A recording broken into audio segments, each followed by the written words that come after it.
नमस्कार, मैं हूँ राम गणेश सर। और आज माध्य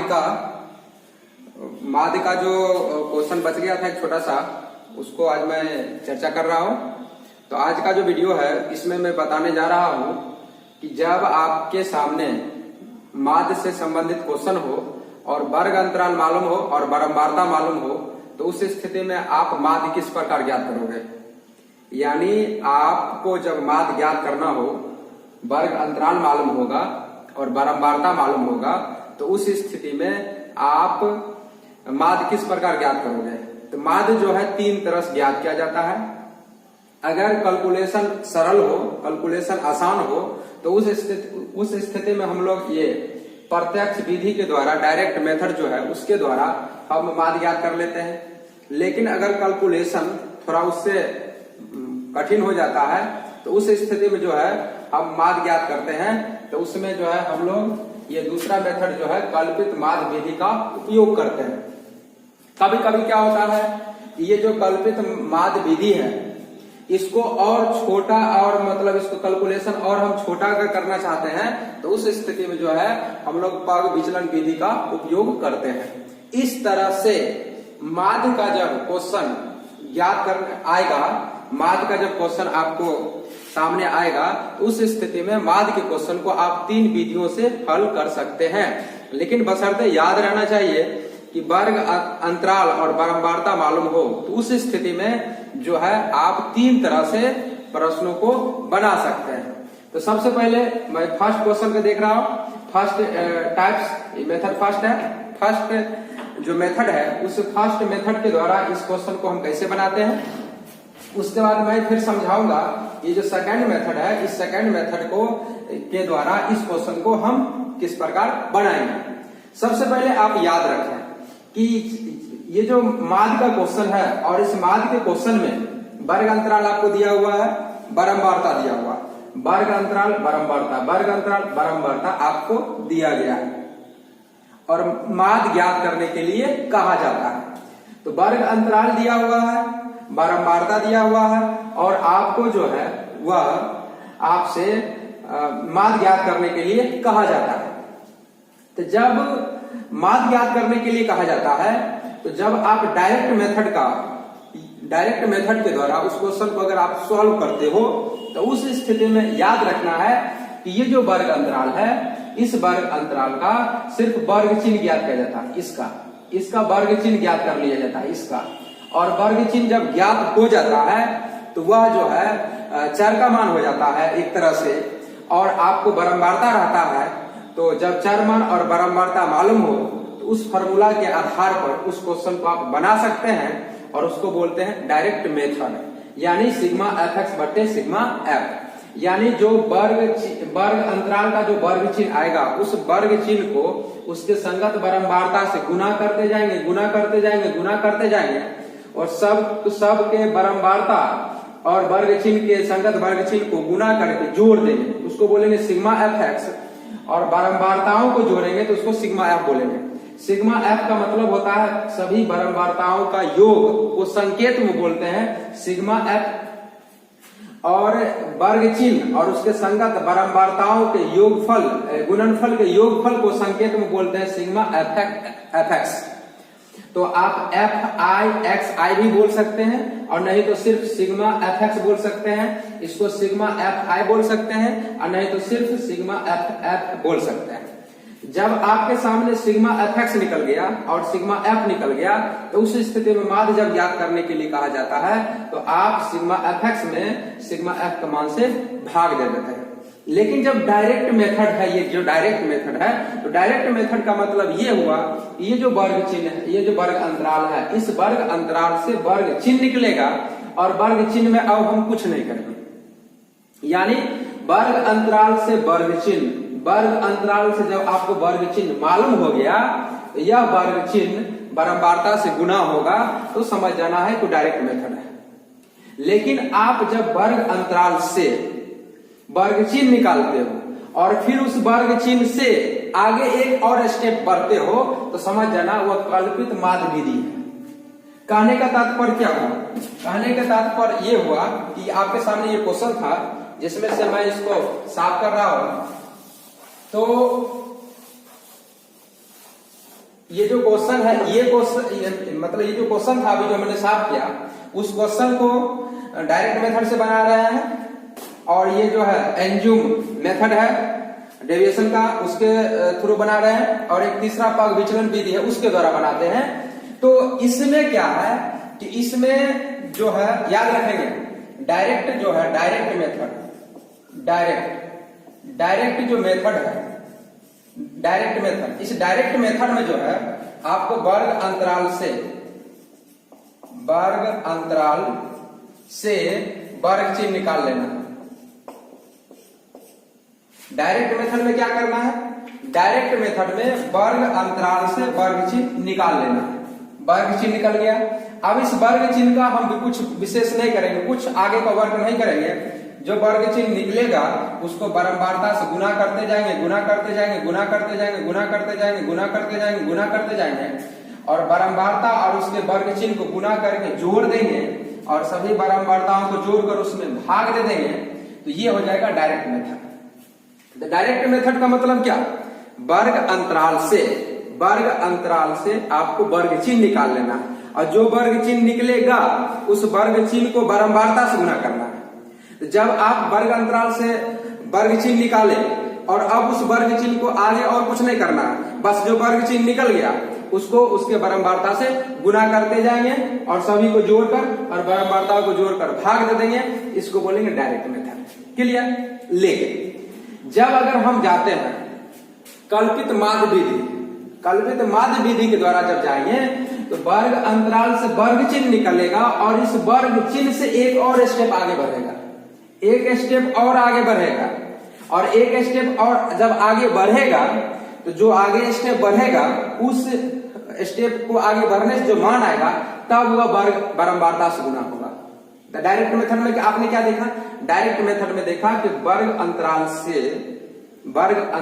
से वर्ग चिन्ह आया, और यह वर्ग चिन्ह बारंबारता से गुना होता गया, गुना होता गया, गुना होता गया। लेकिन कल्पित माध्य विधि में वर्ग अंतराल से वर्ग चिन्ह तो आया, लेकिन यह वर्ग चिन्ह बारंबारता से गुना नहीं हुआ, बल्कि इस वर्ग चिन्ह के आगे एक और स्टेप हम लिए हैं, और जब एक स्टेप ले लिए हैं तब यह अब बारंबारता से गुना होगा, यह एक बारंबारता से गुना होगा, यह बारंबारता से गुना होगा।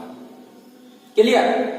तो यह बारंबारता से गुना होगा, तो वर्ग चिन्ह से एक और स्टेप आगे बढ़ जाते हैं, तब हम बारंबारता को वर्ग चिन्ह से के आगे वाले स्टेप से गुना करते हैं, उसको बोलते हैं कल्पित माध्य विधि। क्लियर। लेकिन अगर आपको रहेगा पग विचलन विधि, तो आपको तुरंत और क्विक समझ जाना है, वर्ग अंतराल से वर्ग चिन्ह, और वर्ग चिन्ह से एक स्टेप आगे बढ़ते थे तो कल्पित माध्य विधि, और इसमें एक स्टेप और आगे बढ़ जाएंगे, और तब जो मान आएगा फिर वह बारंबारता से गुना होगा, तब फिर उसको लेंगे तो उसको बोलेंगे पग विचलन विधि। क्लियर। तो आप क्या समझे, डायरेक्ट विधि बोले तो वर्ग अंतराल से वर्ग चिन्ह पहुंच जाओ, डायरेक्ट विधि बोले तो, प्रत्यक्ष विधि बोले तो वर्ग अंतराल से वर्ग चिन्ह पर पहुंच जाना है, और वर्ग चिन्ह को बारंबारता से गुना कर देना है। क्लियर। और जब हम आपको बोलेंगे कि कल्पित माध्य विधि द्वारा, तो उस स्थिति में वर्ग अंतराल से वर्ग चिन्ह और वर्ग चिन्ह से एक स्टेप और आगे बढ़ेंगे, और जो एक स्टेप आगे बढ़ेंगे वह अब बारंबारता से गुना होगा, तो वह हो जाएगा कल्पित माध्य विधि। क्लियर। और तीसरा मेथड में जब आएगा कि वर्ग अंतराल से वर्ग चिन्ह से फिर एक स्टेप आएगा, और उस एक स्टेप से और एक और स्टेप आएगा, और जो सेकंड स्टेप आएगा वह बारंबारता से गुना होगा, तो उसको हम लोग बोलेंगे पग विचलन विधि। क्लियर। तो देखिए डायरेक्ट विधि में क्या करना है कि वर्ग अंतराल आपको मालूम है, बारंबारता उसकी मालूम है, ये और ये चार्ट दिया हुआ रहेगा। आपको क्या करना है, वर्ग अंतराल का वर्ग चिन्ह निकाल लेना है, इस दोनों को जोड़कर 2 से भाग, इस दोनों को जोड़कर 2 से भाग, इस दोनों को जोड़कर 2 से भाग, ये वर्ग चिन्ह निकल गया। जब वर्ग चिन्ह निकल गया तो इस बारंबारता को उसके वर्ग चिन्ह से प्रत्येक वर्ग चिन्ह को उसके बारंबारता से गुना करना, यानी यह वर्ग चिन्ह है जिसका बारंबारता ये है, यह इससे गुना होगा, यह इससे नहीं गुना होगा, यह इससे गुना होगा, यानी सभी वर्ग चिन्ह अपने अपने बारंबारता से गुना होगा,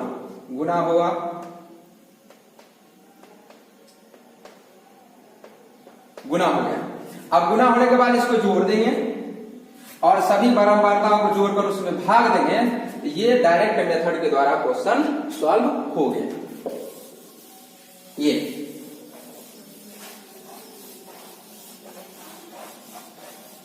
डायरेक्ट मेथड के द्वारा क्वेश्चन सॉल्व हो गया। अब देखते हैं सेकंड मेथड। सेकंड मेथड को जरा अच्छे से समझने का प्रयास कीजिएगा। ये सेकंड मेथड का हम उपयोग क्यों करते हैं? कैलकुलेशन से बचने के लिए सेकंड मेथड का उपयोग करते हैं। ये वर्ग अंतराल है, ये बारंबारता है, बस ये 2 स्टेप दिया हुआ है। यानी आपके सामने जो है ये 2 स्टेप, ये 2 स्टेप है। तो आपको क्या करना है? वर्ग अंतराल से क्या जाना है? वर्ग चिन्ह पर। वर्ग चिन्ह में एक और स्टेप आगे बढ़ना है। चलिए, तो इससे वर्ग चिन्ह लाए, किया गया। अब इसमें से आपको मन करे सुविधा के लिए, इसमें से मन करे सुविधा के लिए जितना ऊपर पद होगा उतना नीचे पद में से किसी एक को मान लीजिए, और जिसको आप मान लोगे ना उसी को बोलेंगे हम लोग कल्पित माद बोलते हैं। इसमें से जिसको मान लेंगे उसको बोलेंगे कल्पित माद। तो इसमें से जरा देखिए, 3 पद इधर है और 3 पद इधर है, इसलिए इस बीच वाले को मान लिए। लेकिन हम 60 को भी मान सकते हैं, हम 40 को भी मान सकते हैं। लेकिन सुविधा के लिए कैलकुलेशन आसान हो, इसलिए अगर 7 पद है तो 3 पद ऊपर 3 पद नीचे आएगा, बीच वाला ले लेंगे। अगर 9 पद है तो 4 पद ऊपर 4 पद नीचे ले लेंगे। अगर 10 पद रहेगा तो 5 पद ऊपर और 5 पद नीचे लेंगे, तो बीच में तो कुछ बचेगा नहीं। तो उस स्थिति में या तो इधर से चौथा पद ले लीजिए या इधर से 5वां पद ले लीजिए। सुविधा के लिए कोई भी ले सकते हैं। क्लियर? तो अब इसमें से हमने सुविधा के लिए ये 3 पद इधर छाट दिए, 3 पद इधर छाट दिए, इसको मान लिया ये। क्लियर? एक जगह पर कितना है? 50। अब क्या है? ध्यान दें, यहां पर जो मानेंगे, ध्यान दें, यहां पर जो मानेंगे वह इसमें से घटेगा। यानी यह जो यहां पर जो माने हैं वह एक बार इसमें से घटेगा, यह इससे घटेगा, यह इससे घटेगा, यह इससे घटेगा, यह स्वयं से घटेगा, स्वयं इसके नीचे से घटेगा, स्वयं इसके नीचे से घटेगा और स्वयं इसके नीचे से घटेगा, और वो यहां लिखा जाएगा। क्लियर? इसमें जो आप मानते हो, इसमें से जो मानोगे वह इस प्रत्येक वर्ग चिन्ह में से घटता हुआ चला जाएगा, और जो आता है उसी को विचलन बोलते हैं। जो आता है उसको क्या बोलते हैं? विचलन। इसमें से आप जो मानते हो, जो मान लिया, अगर मान लीजिए हम 60 मानते हैं, 60, तो आप 20 में से 60 घटाते, 30 में से 60 घटाते, जो आता सब यहाँ लिखाता जाता है। फिर 40 में से 60 घटाते, 50 में से 60 घटाते, 60 में से 60 घटाते, 0 आता, 70 में से 60 घटाते, 80 में से 60 घटाते। यानी यहां पर जो मानोगे सब इस सब से घटेगा बारी बारी से, और घटा के यहां लिखाएगा। क्लियर? और जैसे ही घट के लिखा गया, जैसे ही घट के लिखा गया, यानी आप वर्ग चिन्ह से एक स्टेप आगे काम कर लिए, तो जैसे ही घट के लिखा गया, तो ये जो लिखा गया है यह अब बारंबारता से गुना होगा। तो देख लीजिए, -30 को 6 से गुना किया गया, -20 को 11 से गुना किया गया, -10 को 7 से गुना किया, 0 को 4 से गुना किया गया, 10 को 4 से गुना किया गया, 20 को 2 से गुना किया गया और 30 को 1 से गुना किया। गुना करने के बाद जो आया उसको जोड़ दिया। क्लियर? जो आया उसको क्या किया? जोड़ दिया। और आपने चूंकि इसमें एक कल्पित माध्य माने थे, इसलिए सूत्र में जो है वो जो आप पढ़े थे सिग्मा fx बटे सिग्मा f, तो वहां सिग्मा fx, f और x लिखते थे। x ये आता था और f आता था, लेकिन ये x नहीं आया, ये आया है विचलन से गुना हुआ, विचलन से, इसलिए इस फॉर्मूला आएगा सिग्मा fd बट्टा सिग्मा f, सिग्मा fd बट्टे सिग्मा f। अगर x वाला f वाला गुना होता तो सिग्मा fx, और यहां पर विचलन वाला जो है बारंबारता से गुना होगा तो आएगा सिग्मा fd बट्टा सिग्मा f। तो यहां पर जो है देख लीजिए, ये सिग्मा fd आ गया और नीचे सिग्मा f हो गया। आज जो कल्पित आप माध्य माने थे वो पीछे से जुड़ जाएगा। कैलकुलेशन करेंगे तो इस तरह से जो है आपको, इस तरह से जो है क्वेश्चन आपको कल्पित माध्य विधि के द्वारा क्वेश्चन सॉल्व हो जाएगा। क्लियर? तो हम उम्मीद करते हैं कि ये आपको समझ में आ गया होगा। अब इसी क्वेश्चन को, जो ये क्वेश्चन जो अभी कल्पित माध्य विधि के द्वारा बना है, अब इसी को जो है आप पग विचलन विधि द्वारा बनाना चाह रहे हैं, पग विचलन विधि के द्वारा। तो जरा देखिए पग विचलन विधि द्वारा कैसे बनता है। पग विचलन विधि, पग विचलन विधि। अब ये पग विचलन विधि जो है कब आप उपयोग करोगे? पग विचलन विधि का उपयोग करोगे, जरा ध्यान दो। वर्ग अंतराल से वर्ग अंतराल से वर्ग चिन्ह गए और कुछ नहीं करना, डायरेक्ट मेथड। वर्ग अंतराल से वर्ग चिन्ह गए और वर्ग चिन्ह से एक स्टेप आगे बढ़ गए तो कल्पित माध्य विधि। और वर्ग अंतराल से वर्ग चिन्ह गए और वर्ग चिन्ह से एक स्टेप गए और एक स्टेप से और एक स्टेप चले गए, उसको हम लोग बोलेंगे पग विचलन विधि। तो पग विचलन विधि ये जो है, इसमें एक और वर्क करेंगे। तो चलिए हम सिर्फ ये उतार रहे हैं, ये नोट करके उतार रहे हैं। तो आप यहां पर जो है, ये जो इसमें से जरा देखिए, इसमें से देखने वाली एक चीज है, इसमें इस सभी में 10 को कॉमन आ रहा है। देखिए 10 इसमें से कॉमन आ रहा है। इस सभी में अगर 10 से भाग दे दें, इस सभी में 10 से अगर भाग दे देंगे और जो संख्या आएगा उस संख्या को बारंबारता से गुना करेंगे तो हमको और छोटा हो जाएगा कैलकुलेशन करने में। तो देखिए यहां पर लिखेंगे, पग विचलन में लिखेंगे UI, तो ये आ जाएगा x माइनस a, बट्टा लिख देंगे, मान लीजिए भाग देते हैं तो h मान लीजिए h। अब इस चार्ट के अनुसार यहां पर सजा, तो आप चार्ट के अनुसार सजाएंगे तो जरा देखिए, ये स्टेप के बाद एक स्टेप, ये अभी लास्ट में आएगा, इसके बाद आएगा जो है इस विधि में, यहां पर हम लिख देते हैं, आएगा FI और UI, ये आएगा ये, और ये चार्ट हट जाएगा, इसमें ये चार्ट हट जाएगा, ये चार्ट हट जाएगा। और हम अभी पढ़ रहे हैं पग विचलन विधि। ये यानी कहने का मतलब, ये जो चार्ट है इसके आगे ये फिगर आएगा और उसके ठीक आगे ये फिगर आएगा। अब जरा इसमें से देखें, इसमें जो था -30, -30 था, 10 से भाग दोगे, इसमें से जो कॉमन आएगा ना, इसमें से इस सब में जो कॉमन आएगा उसी से भाग देना है। इसमें 10 का कॉमन आ रहा है, इसलिए 10 से भाग देंगे, तो घट के 10 से भाग देंगे तो आ जाएगा कितना, -3 आएगा ये। उसके बाद भाग देंगे तो -1 आएगा, उसके भाग देंगे तो 0 ही आएगा, उसके भाग देंगे तो 1 आएगा, उसके भाग देंगे तो 2 आएगा, और उसके भाग देंगे तो 3 आएगा। और बारंबारता आपका वेट कर रहा है। बारंबारता जो है पीछे जो बारंबारता था, ये बारंबारता पीछे जो था ये 6 से इससे गुना होगा तो 6 के -18 होगा, फिर 11 से होगा तो -11 होगा, फिर ये 0 हो जाएगा, फिर ये 4 होगा, फिर ये 4 होगा, और फिर ये 3 होगा।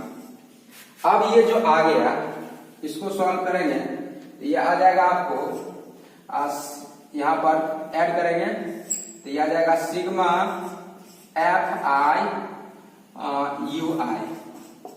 तो आप जोड़ दें तो ये हो जाएगा 4 4 8 3 11, 11 में से 11 गया -18,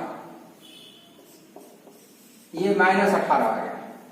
इसमें -18 आ गया क्योंकि ये 4 4 8 3 11 और ये कैंसिल हो गया, -18 आया। अब इसमें सूत्र लिखेंगे माद बराबर।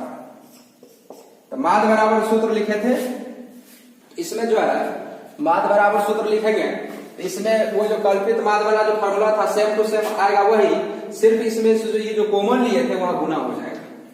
जो कॉमन लिए थे वो आप गुना कर दोगे तो फॉर्मूला आ जाएगा A + H sigma FI UI बटे सिग्मा F।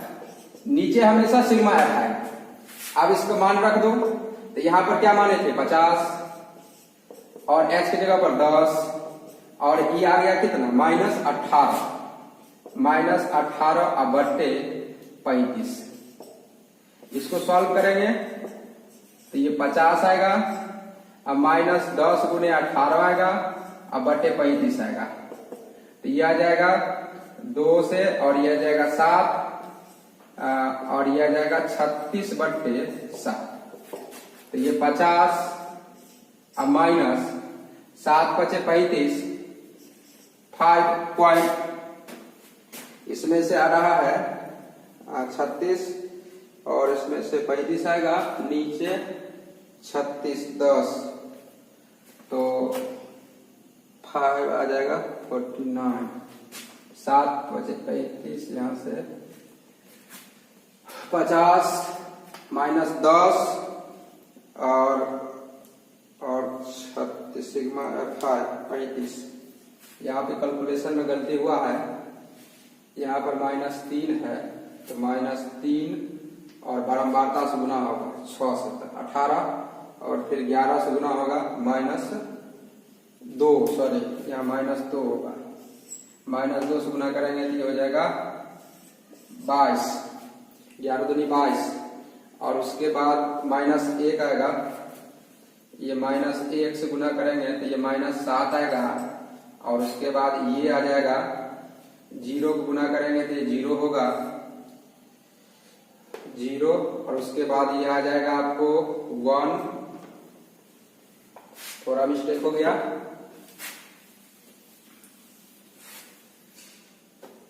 प्रोसेस यही रहेगा। कैलकुलेशन में थोड़ा आपको सावधानी बरतना होगा। तो जरा देखें यहाँ पर -3 की जगह पर 3 आया, -2 की जगह पर -20 की जगह पर -2 आएगा, -10 की जगह पर 1 आएगा, 0 की जगह पर 0 आएगा, 1 की जगह पर 1 आया, 2 की जगह पर 2 आया और 3 की जगह पर 3 आएगा। तो यहाँ तक तो आ गया और उसके बाद ये जो है 4 है, यहाँ आएगा 4 × 1 4, ये आ जाएगा 2 2 4 और ये आ जाएगा 3। अब ये आ जाएगा सिग्मा FIUI, इसको ऐड करेंगे तो ये हो जाएगा 4 4 8 और ये हो जाएगा 18 और 22, 40 में से 47 में से 8 जाएगा तो 47 में से 8 जाएगा 39। अभी भी कैलकुलेशन गलती है, कहाँ गड़बड़ा रहा है, -3 -2 -1 0 1 2 3 6 से किए तो -18 और -222 -1 को किए -7, 0 को 4 से किए 0, 1 को 4 को 1 से किए तो 4, 2 को 2 से किए रहेंगे तो 4 आएगा और 1 को 3 से इंटू किए तो 3 आएगा। तो ये आ जाएगा 40 47 में से जाएगा 4 4 8 और 3 11 यानी 36। अब सही है तो यहाँ आ जाएगा वैल्यू रख देंगे तो यहाँ से जो है अब सॉल्व ये हो जाएगा। तो यहाँ पर आ जाएगा 10 इंटू आ जाएगा यहाँ पे -36 आएगा, -36 और बट्टे 35 ये, और इस तरह से उसको सॉल्व करेंगे तो लास्ट में आंसर आपको आएगा 39.7। तो ये जो क्वेश्चन था, इस क्वेश्चन में आपने क्या देखा, इस क्वेश्चन में आपको सिर्फ यही देखना है, थोड़ा आपको यहाँ पे थोड़ा पे माइंड लगाना होगा, यहाँ पे कुछ नहीं है। ये जो मान आता है ये और इसमें जो कॉमन लेते हैं, इसमें देखिए 10 कॉमन आ जाएगा, तो 10 कॉमन आ जाएगा ना तो इस सब में ना 10 से भाग देंगे, इस सब में 10 से भाग देंगे और भाग देने के बाद जो आएगा वो यहाँ लिखेंगे और ये वर्ग अंतराल से वर्ग चिन्ह पर आए, वर्ग चिन्ह से फिर एक स्टेप आए और उस स्टेप से एक और स्टेप आए, तब ये मान आया और अब ये जो है अपने अपने बारंबारता से गुना होगा, तो गुना होकर ये आया, इसको जोड़ देंगे और जोड़ने के बाद फॉर्मूला लिखेंगे कि यहाँ पर जो हम भाग देते हैं, यहाँ भाग वही यहाँ पे ये गुना हो जाता है कॉमन होके, इसलिए आंसर सेम आ जाता है। तो मान बराबर होता है A + H सिग्मा FIUI बटे सिग्मा FI, या आप लिख सकते हैं FU बटा सिग्मा F। इस तरह से जो है माद का जो क्वेश्चन है, अब आप इस पर 3 तरह का मेथड हुआ, प्रत्यक्ष विधि, कल्पित माद विधि और पग विचलन विधि। तो हम उम्मीद करते हैं कि अब ये तीनों मेथड आपको समझ में आ गया होगा। तो इस पर आप प्रैक्टिस करेंगे तो आपको आसानी से और आ जाएगा। धन्यवाद।